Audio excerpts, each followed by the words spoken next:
The Miami Dolphins are 1-5, and the fallout from the Chargers game, it is real right now, and a lot of it is centered around the quarterback, Tua Tagovailoa. So we're going to discuss that. We brushed on it during the post-game show. We're going to dive way deeper into it as he calls out Dolphin players for missing player-led practices. Also, it seems McDaniel is much safer than we all thought, so we're going to dive into that as well. Plus, could Bradley Chubb be the first Miami Dolphin traded this season as he's garnering interest around the league? We got a lot to talk about. Do me the favor, smash the like button, subscribe if you are new, and as always, let's get into this.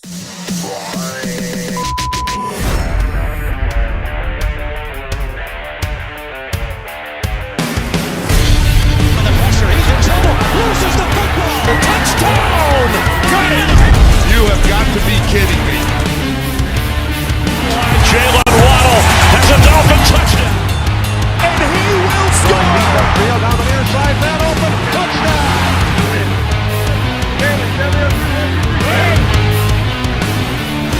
The run from Tua Tagovailoa.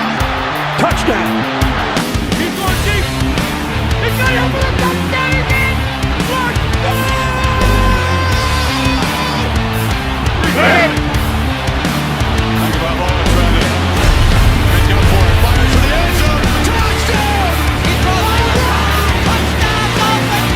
Beautiful day to be a Dolphin fan. Let's go!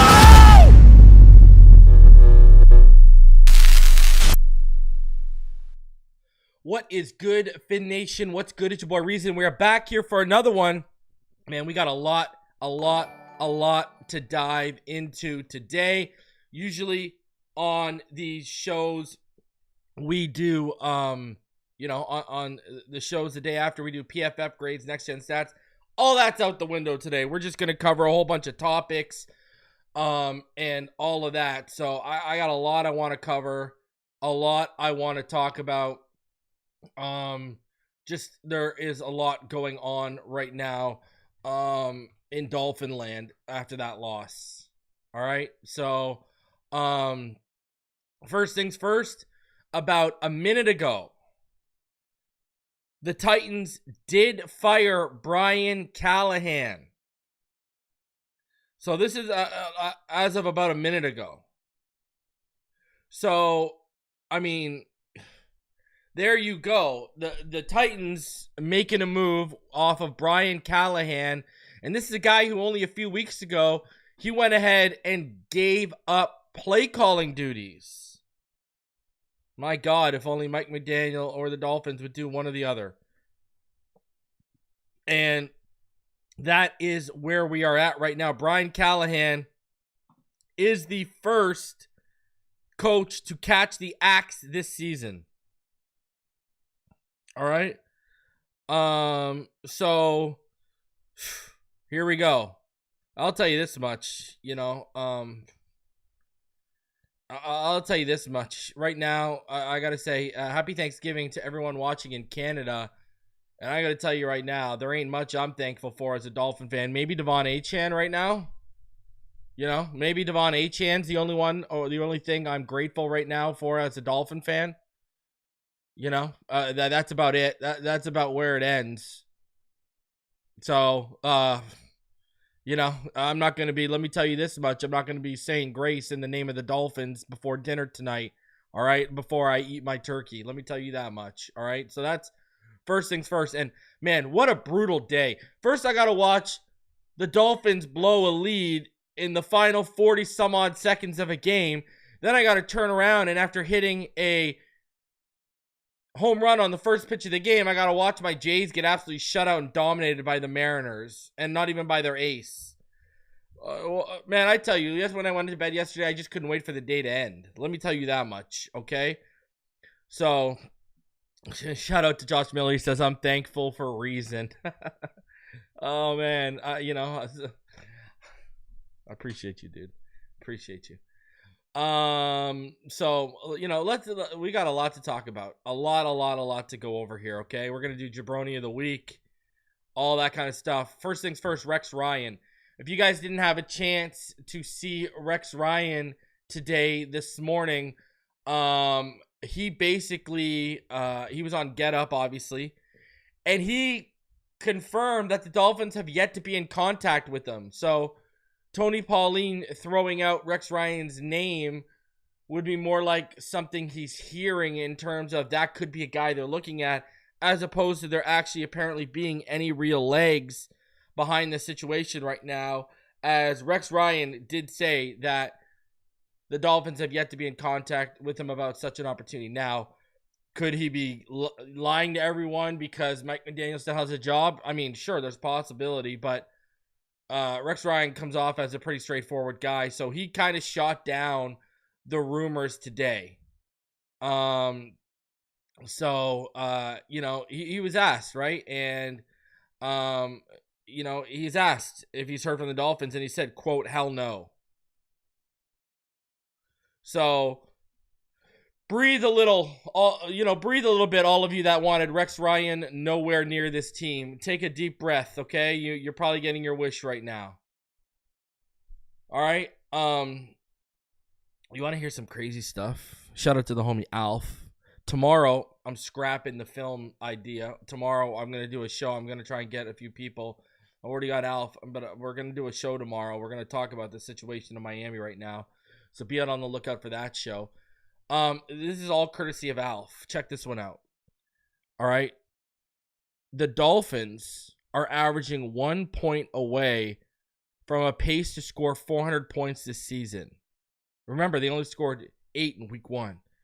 Teams that score 400 points in a season have a historical win percentage of 68%.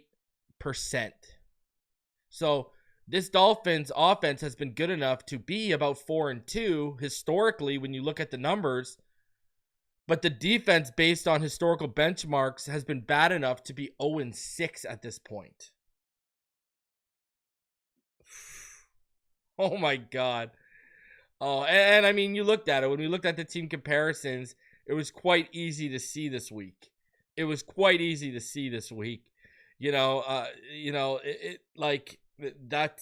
when we did the team comparisons, you could see how badly the defense was allowing, more than 6 points more than the offense was scoring, and the offense was scoring more than 20 points a game. Again, we ran into another week where we needed to score. I mean, it's the same thing with the Panthers game last week, people. Let's be real here. That's exactly what it is. Remember, go look at right now, if you go look at how many points this defense has allowed up, right? So this week, we needed to score more than 29 points. Last week, we would have needed to score more than 27. Week 3, we would have needed to score more than 31. Week 2, we would have needed to score more than 33. I mean, think about this. Take the Colts game out. The Dolphins scored 27 points in week 2. They scored 21 points in week 3. They scored 21 points in week 4. They scored 24 points in week 5. And they scored 27 points in week 6, and they only won one game of those. That's craziness. And I already discussed, I've discussed this at length before, and I discussed it at length last year. I mean, even when Tua was lights out when he came back last year after the concussion, right, over those first 6 games when he threw for over 1,600 yards, 13 touchdowns, 1 interception. He had over 70%. It was like a 77 completion percentage. He had like a 116 passer rating. And we were still 3-3. And I sat there and I was like, yo, this is not good. Our quarterback is putting up those numbers and we're still 500. This is what I was saying last year. This is why I was saying when we were 2-6, you got to change this up. This ain't working. Now I was calling for Jackson Dart, to be added to the fray. And I was calling for the coaching staff to be fired and Greer to be fired. That was when it really keyed into me that it's DEFCON 5 in Miami right now. When I saw our quarterback last year, and I would say the same thing. I wouldn't care if it was Herbert, whether it was Burrow, whether it was Hurts. I wouldn't care who the quarterback was that was putting up those numbers. When I see a quarterback putting up those numbers over 6 games and this team can barely claw its way to 3-3, there's fundamental issues and something's wrong. You know, it's not good. Right? Like, you could sit there and say this team has problems at the root, at the core, it's rotten, and you need to flush it. And they didn't. They ran it back. And here we are. You know? And now you could sit back and you could say, sit back and think to yourself honestly. Joe Burrow, he'd be killed behind this offensive line. The guy's hurt more than Tua. Right? Everyone knows I'm a Burrow guy. I love me some Joe Burrow. I'm a Burrow guy, but I'll be the first one to tell you that. He's hurt more than Tua. He'd be killed here. All right? You think we could win with Jalen Hurts throwing less than 20 touchdowns in a season? With how you've seen this roster constructed? Hell no. Okay? Hell no. Justin Herbert. You think Justin Herbert would have got the development and the growth here in Miami where you would have seen the player you saw yesterday? We ain't never had a good coach since a coach on Harbaugh's level since 2020. You know, I love Darrell Bevell, but Pep Hamilton is a legitimate quarterback whisperer, and we didn't get Darrell Bevell till 2022. Herbert, when he won Rookie of the Year, he had Pep Hamilton. Look at the coaching he had in year 1. He wouldn't have got that here. None of these guys would have fixed this problem. We'd still be sitting here. Instead of Tua, we'd be, man, and all of y'all would have ran Herbert out of town after he blew that playoff lead to Jacksonville. So let's not lie to ourselves on that one too. You know, we would have ruined whoever would have been here because we are rotten at the core organizationally. Okay? And this goes back, and I've said this before, it starts at the top of Stephen Ross. I've talked about this in recent weeks. Is this team going to be better off when he transitions out of ownership? However that may be. I've said that's the feeling I've been getting over the last, quietly I've been feeling that way for the last year. I've made it public over the last couple weeks. I've talked about this. Because I don't like talking about that kind of stuff, you know? I don't like wishing for someone, you know? Well, I'm not wishing, but I don't like discussing, you know, in the, you know, future tense of someone, you know, passing away. That's terrible to me. I don't like talking about that. But that's a reality you got to start thinking about as a Dolphin fan. Because he can't put the right people in charge. And I've talked about it.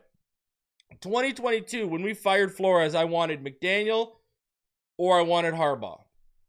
And what was really telling to me about that cycle, and I've talked about this before, was Stephen Ross not going after and full court pressing Harbaugh. It made no sense. You extended Sperano and still full court pressed Harbaugh to the point you ruined your relationship with the head coach at the time, Tony Sperano, and fired him 11 months later. But now that there's no coach in place, you don't want to touch Harbaugh, and I know why. And I'll tell you exactly why. And you can quote me, you can clip it up and send it around, I don't care. Stephen Ross put the Michigan Wolverines winning a national championship over the Miami Dolphins winning a Super Bowl. Because you know what? It's not... If you would have put a full court press on a Harbaugh but failed, I wouldn't even be sitting here and saying, I'd say, you know what? The guy tried. Harbaugh just didn't want to come here. But I'll tell you this much. You make him the highest paid coach in the league. You know, money talks, bullshit walks, right? So, but I sit here and I look at this and I'm like, yo, this guy put the Michigan Wolverines over the Miami Dolphins. He put his alma mater over the franchise he owns. Right? Like, that's what I was sitting... That's what my thoughts on the situation. So, you know, it's just the effort. You didn't even have to land him. I mean, you should have, but you wouldn't even have had to land him. But if I would have seen you putting on a full court press, that would, you know, that shows me you're all in. If you were showing you're willing to take him from your alma mater, that shows me you're all in on this team. And he didn't do it. So, starts at the top, man. There's no standards at the top. How can we expect coaches and players to set a standard that doesn't exist at the top? And I'm not even excusing anyone. I'm just being objective. So who's my jabroni of the week? All right. My jabroni of the week is Jaelan Phillips. It could have been Dante Trader, but it all started with Jaelan Phillips. You were drafted in the top 20 in 2021. We're in 2025, and you can't finish sacks that need to be finished to seal the game. And what makes it even worse, you're trying to convince all of us he needs to get paid. He's trying to convince us all that he needs to get paid.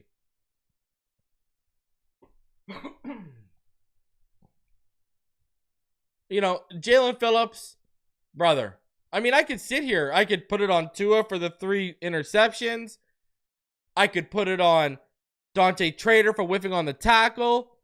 I could put it on literally whoever made the call for a squib kick.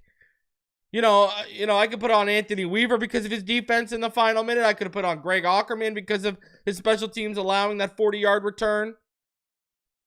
There's so many people in the last minute alone I could put it on. But Jaelan Phillips, brother, and I'll go even further. You know why it's on Jaelan Phillips?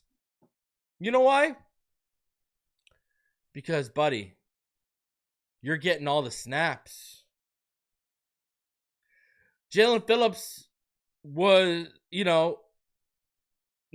terms of edge rushers, he saw the most snaps. He saw one more snap than Jaelan Phillips. He saw 75% of the snaps.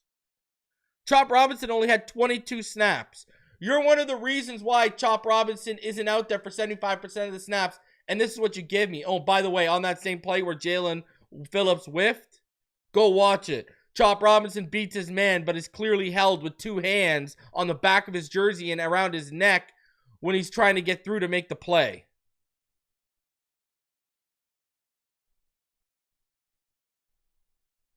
So, yeah, Jaelan Phillips, you are the jabroni of the week. You are the jabroni of the week. You've been terrible this year. At least I can sit here and say, well, Chop's in year 2. At least I can sit here and say, well, Kenneth Grant is in year 1. Brother, what's your excuse? You're trying to get paid. And I'll be completely honest with you. Right now, I would trade Jaelan Phillips. And we're going to talk about that in a little bit here. But I would be trading Jaelan Phillips this week or next. I'm not even lying to you. I get it. A lot of female fans think he's good looking. They love the guy. That's great. Anyone, raise your hand in the chat if you happen to see Jaelan Phillips' little gender reveal this week. Anyone have a chance to see Jaelan Phillips' gender reveal this week? With the fireworks and all the smoke and this big ordeal. And, well, guess what I can tell you? That was the most explosive thing I've seen Jaelan Phillips do all year. All right, was his gender reveal. All right, because I ain't seen that explosiveness on the field. Let me tell you that. All right, he ain't an explosive player on the field. Let me tell you that. And not only has the gender reveal been the most explosive thing he's done this season, it's probably been his top highlight on or off the field.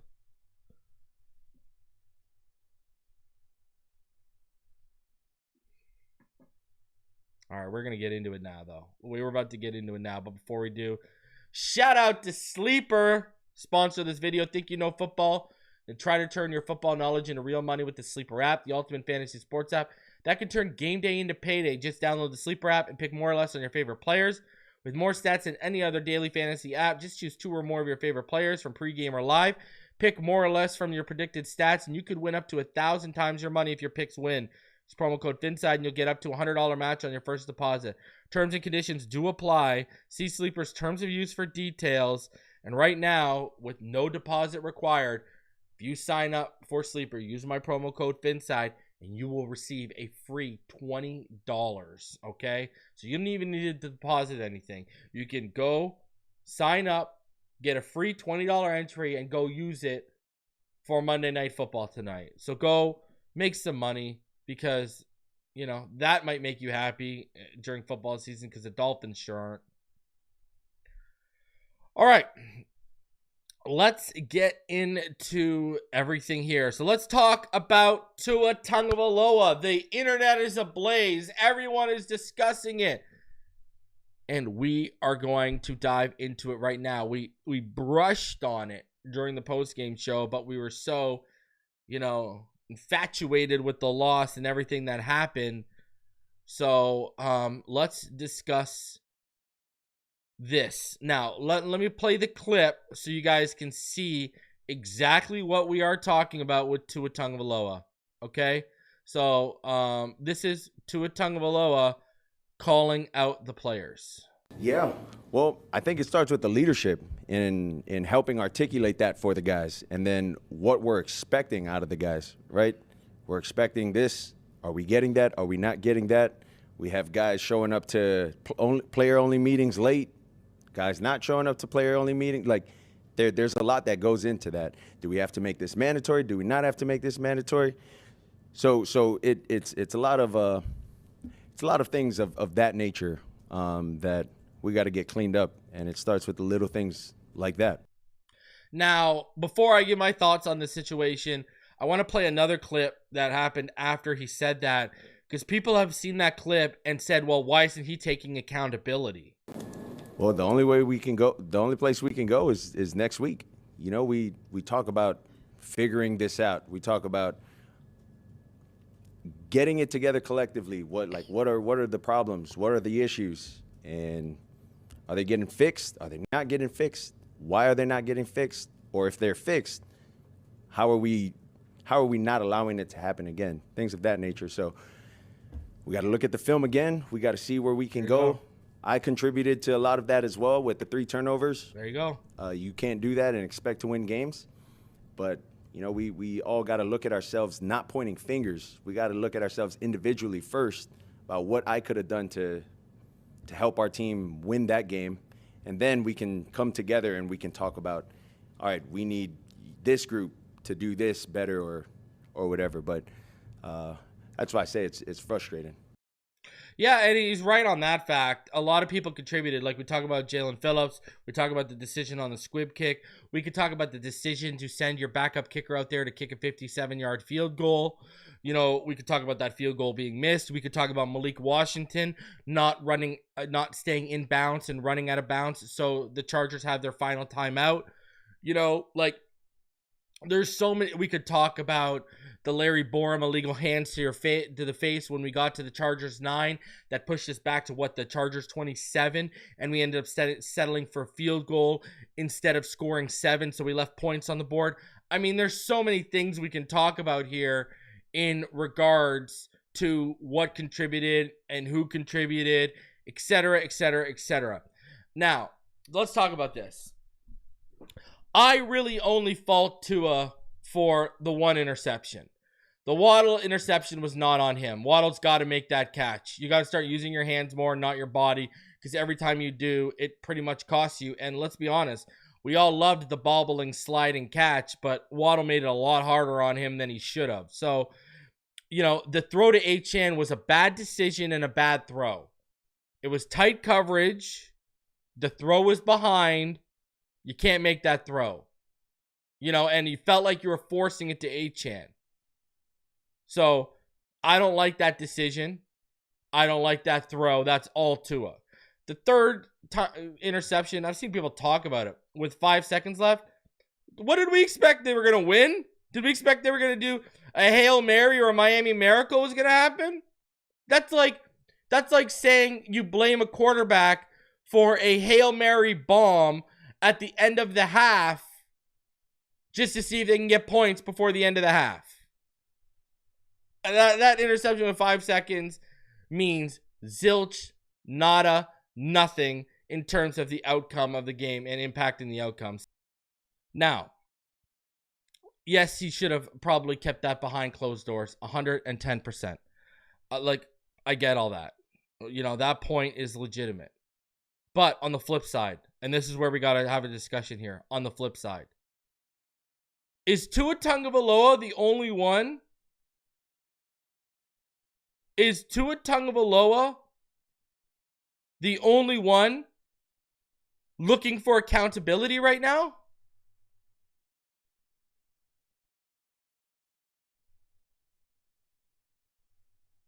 That's what I'm sitting here saying. Stephen Ross, he's not holding anyone accountable. Mike McDaniel still has a job. Chris Grier still has a job. No one's being held accountable by Stephen Ross. Mike McDaniel, is anyone being held accountable by Mike McDaniel right now? Ask yourself this. Is Mike McDaniel holding anyone accountable? No. Anthony Weaver still has a job. Austin Clark still has a job. No one's been benched. Jonah's been playing awful, hasn't been benched, hasn't been moved back to right guard. So, the owner, the GM, and the coach aren't holding anyone accountable. Tua Tagovailoa is coming off like the only one who wants to hold anyone accountable here.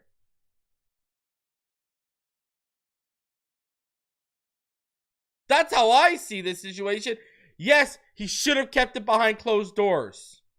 Yes, he shouldn't have aired that out publicly. But we're also, let's be real here. Let's also be real here. The coaches have been pointing fingers a lot recently too. And not just at players, right? Am I the only one who remembers Anthony Weaver saying, I'm just the cook. I can only cook with the groceries I was given? He called out Chris Grier. Anthony Weaver literally pointed a finger at Chris Grier just a couple weeks ago. Right?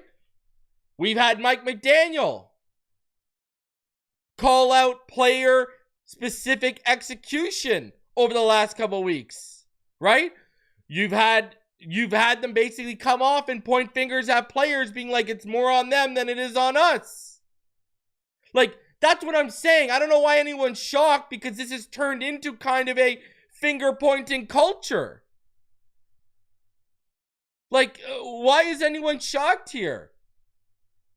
That's literally what this has turned into. And you know what this sounds like? I'm going to tell you what this sounds like. This sounds like a frustrated Tua who's looking for people to be held accountable, and one of those people is the head coach. If you listen to his whole presser, I don't think the head coach is absolved from any of that too. And I've told you guys this since training camp and since I saw in week 1. There are players in that building. Don't think Jaelan Ramsey was the only one in that building, whether player or coach, who is out and not a believer in Mike McDaniel. I've been telling you guys this. And let's go deeper into the player meetings. We're going to play what McDaniel had to say about it here in a second. But this is also an indictment on Mike McDaniel. Because what does this show you? You can sit here and say it's an indictment on the leaders, and you probably have a valid point. But I see this as more of an indictment on the organization, the team overall, and the head coach, and I'll tell you why. Player-led meetings are basically not mandatory. They're optional, right? Do you think players would be skipping player-led meetings under Bill Belichick, under either one of the Harbaughs, under Andy Reid? You think they'd be skipping that? No. You know why? Because they believe in the head coach, they believe in the culture, and they believe what's being built. I'll even throw Matt LaFleur and Sean McVay and Kyle Shanahan in that. You think players would skip out on those even if they were player-led? No, they would put in the extra work. That optional work, they would put it in because they believe in what's being built. They believe in the coaching staff. Because I'll tell you this right now. Talk about your workplace. Take your workplace, right? Wherever you work, whatever field it is in, you're asked to work overtime. Okay? You're asked to work overtime. All right? But there's no extra money in those overtime hours. All right? There's no extra money in those overtime hours. And someone you work with, not your boss, asked you to come in and work with them. Now, you like a lot of the people you work with. You like them as people. You get along with them as people. You enjoy being around them. But you hate your boss. You don't like your boss. You don't like the environment. You don't like getting up and going to that job. My whole point is, even if you like the people you work with, why are you going to put in the extra work if you're not getting paid for it? If you don't believe and or like your boss? If you're not happy with the situation, why are you going to put in the extra work?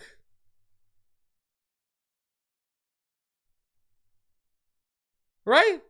Why are you going to put in the extra work? Players who are happy with their situation, are seeing progress, believe in the coach, they'll put in the extra work. But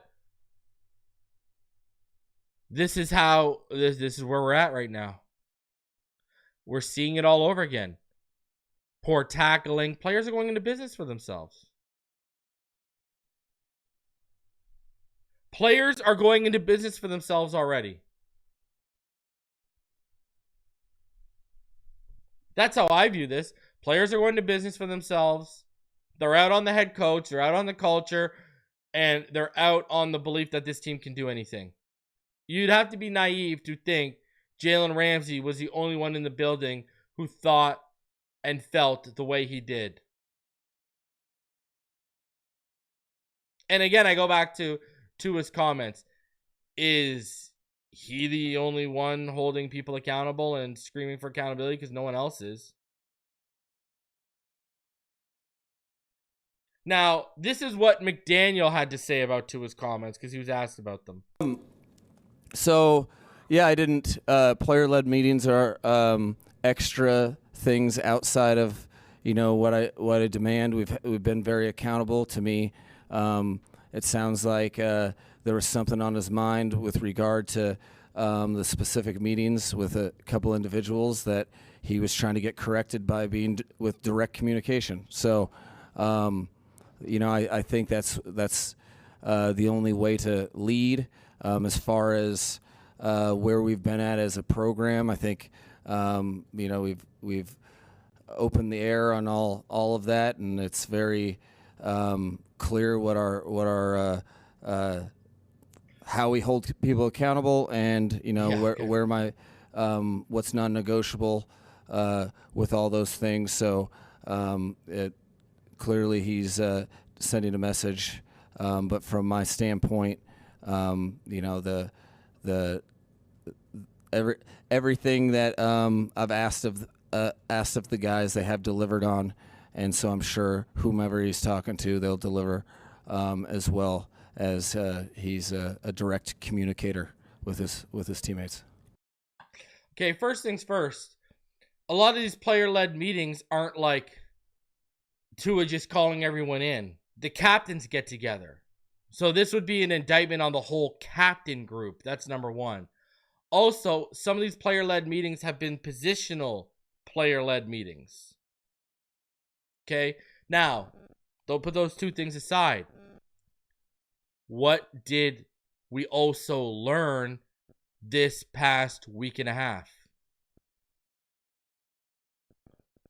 What did we also learn this past week and a half? What did Kenneth Grant say? In the chat, let me know. What did Kenneth Grant say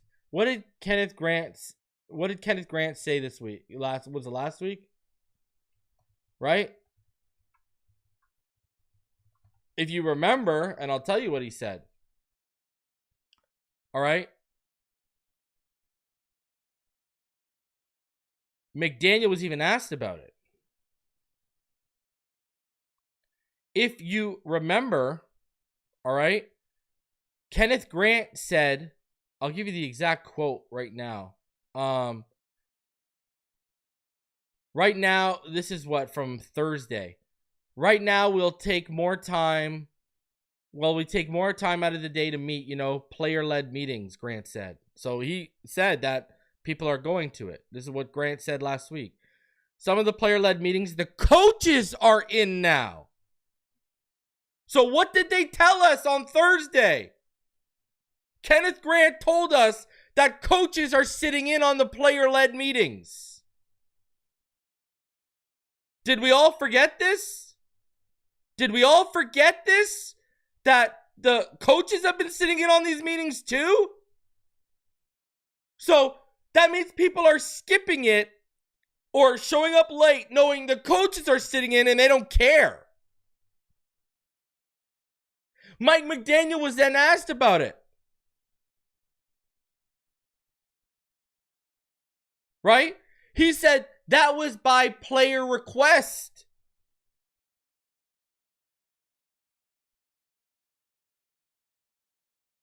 And he said, again, he's telling you they're positional player-led meetings, right? Because Mike McDaniel said, I know it's occurred on the defensive line a couple times. Not rally meetings, more opponent study and communication meetings. And I think some of the guys requested that some of the coaches go to it for various reasons. So yeah, no, guess what? Guess what? That's what no one's talking about, the context of that. And that's what I don't get. Did everyone forget that Grant told us that the coaches are sitting in on these meetings? Did everyone forget that Mike McDaniel said coaches were requested to sit on the meetings by the players, and you still got players not showing up, or you still got players coming in late? So you can't even sit here and blame one player or all the captains, because the players that aren't showing up and are skipping are showing you they don't respect the fact the coaches are sitting in. They fear zero repercussions.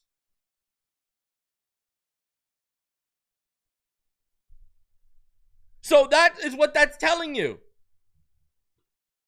That is a complete and utter mess. And so that's why Tua's getting up in front of a podium and calling everyone out, because players have gone to the coaches and tried to get them to sit on the meetings. They've sat in on the meetings, and it clearly still hasn't solved the problem. It's actually amplified it even more, because that makes it look even worse. Again, players are fearing zero repercussions in Miami right now. Zero. And again, it starts at the top. No standard set or met by Ross. No standard set or met by Greer. No standard set or met by Mike McDaniel. And it's trickled down to the players now. So anyone trying to spin the narrative that, oh, this is just a player thing, or oh, this is just a Tua thing. No, this is much deeper than that. They are showing you right now they fear zero repercussions.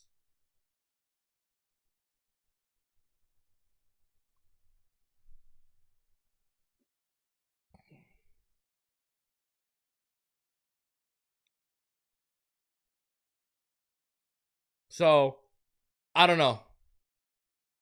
That's my take on the whole situation. I think Tua probably should have kept it behind closed doors, but at the end of the day, is this where we're at, where he's the only one looking for accountability?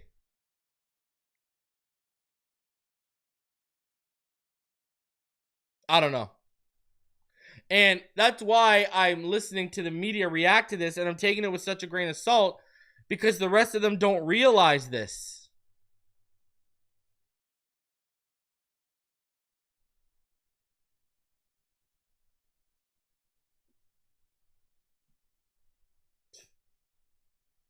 Now, one of Mike McDaniel's leaders could very well be on his way out the door in Miami. So, we're going to get into that. But before we do, I do want to talk about this. Check this out. Let's talk about Mike McDaniel for a second here. Guys, it seems Mike McDaniel is much safer than we all expected. Now, it started this morning with Ian Rappaport. Ian Rappaport, and I quote, said this: "From my understanding, it would take something significant for the Miami Dolphins to move on from the head coach. They just extended a head coach that Stephen Ross really likes and believes in. The Dolphins want this to work and believe it will work."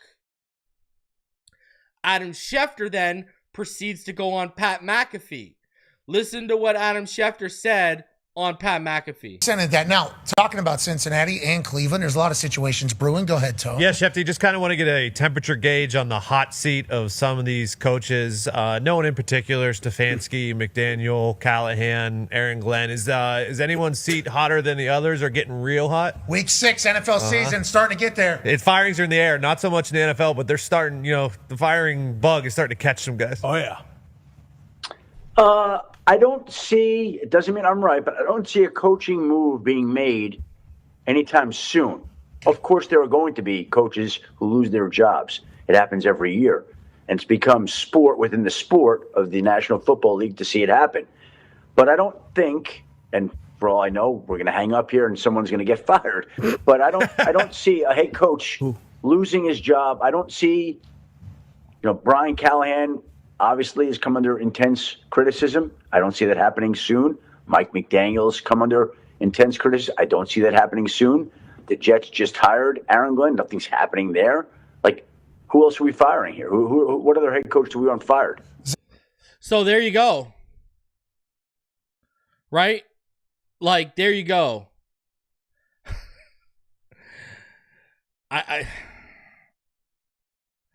This is where we're at right now.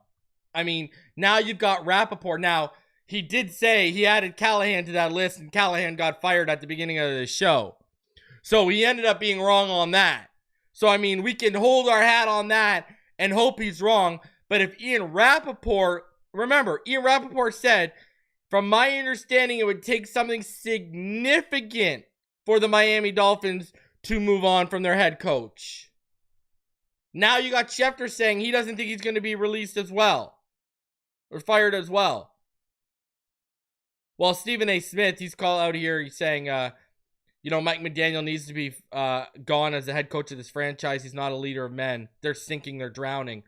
So Stephen A. Smith is calling for him to be fired. But right there in front of you, Rappaport and Schefter have both basically come out and said they don't see a coaching change anytime soon.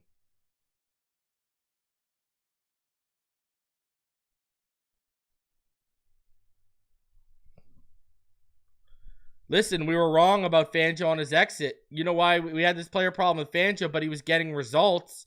And the reason why he was getting results was because of how old school he was and he wasn't messing around. But even he was like, I'm out of here after 1 year. He saw exactly what was going down. He saw, I'm out. But we've got Adam Schefter and Ian Rappaport basically essentially saying Mike McDaniel is safe. Now, I know there are certain people that believe if we lose to the Browns this week, that could be the death kiss. You got to ask yourself, is Stephen Ross just complacent at this point?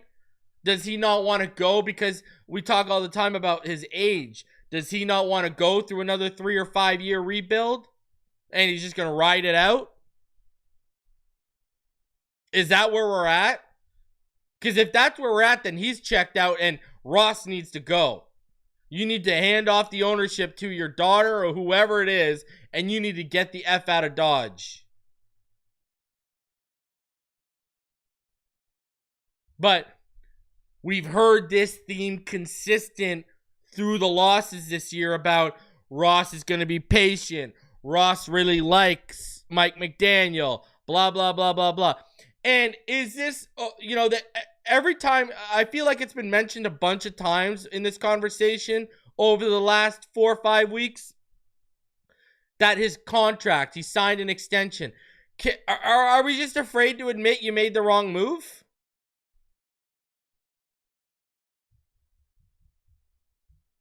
Like, are we that insecure we just can't admit we're wrong?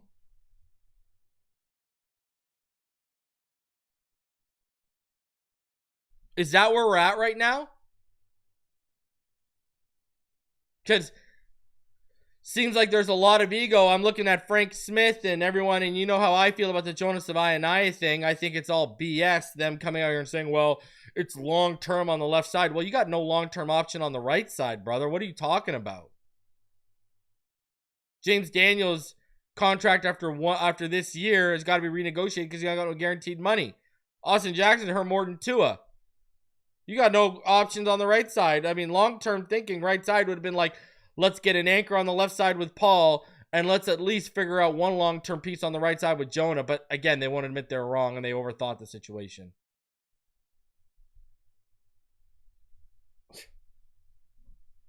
It's all ego. Don't matter whether it's a coach or the owner with this team.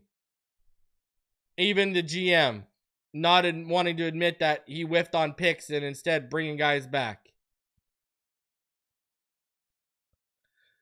So, now, one of the questions has been, with the trade deadline looming and this team's current record, when are they going to open up for business, and should be Ross be the one at the helm making the moves? So, these two articles are again from Rappaport and Schefter. So, here are some other trade nuggets in advance of the deadline according to sources around the league. This is from Rappaport. Right here. Among edge players who have garnered interest are Titans' Arden Key, the Dolphins' Bradley Chubb, and the Packers' Kingsley and Agbar. So Bradley Chubb mentioned right there. And then not too long after that, Adam Schefter comes out, and this is what Adam Schefter said. The list of trade candidates that executives and coaches believe could be available in the next few weeks features multiple high-profile players, including Kirk Cousins, Russell Wilson, Trey Hendrickson, Mark Andrews, Bradley Chubb, Alvin Kamara, Chris Olave, Breece Hall, Cameron Jordan, and Reek Woolen. So, again, too, I believe it was Schefter on Pat McAfee today. He mentioned Jaelan Phillips and Bradley Chubb as potential names that could be moved before the trade deadline for the Miami Dolphins.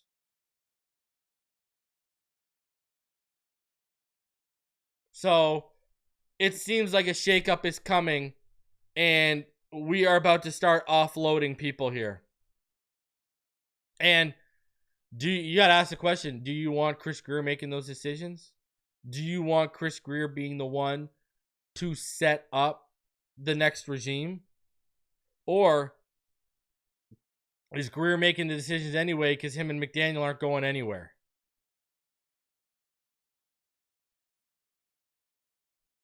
So, but Bradley Chubb obviously is garnering significant interest around the league if both Schefter and both Rappaport are mentioning him as potential trade candidate. I said earlier in the show, I'll say it again, I would add Jaelan Phillips. Listen, I would trade everyone. The only untouchables for me right now would be Waddle because you need a wide receiver 1. Achane because he's your best player. Patrick Paul because he looks like a franchise left tackle. Now, I wouldn't touch Kenneth Grant or Chop Robinson or all the rookies because they're young, whatever. Like, let that roll.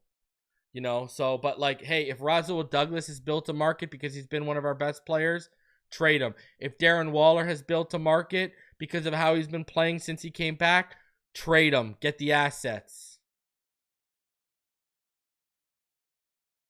Jordan Brooks has been arguably our best defensive player, and I'd take calls on him. I'd take calls on Zach Sealer at this point.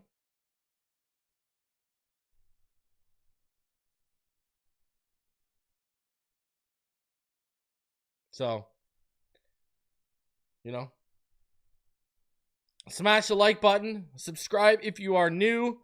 I'm going to get out of here. I'm going to be back tomorrow. And we're going to talk about the state of everything going on and the Dolphins a little bit more. I'm going to try and line up some guests with me tomorrow, so be on the lookout for that. Smash the like button. If you're new, go ahead and subscribe.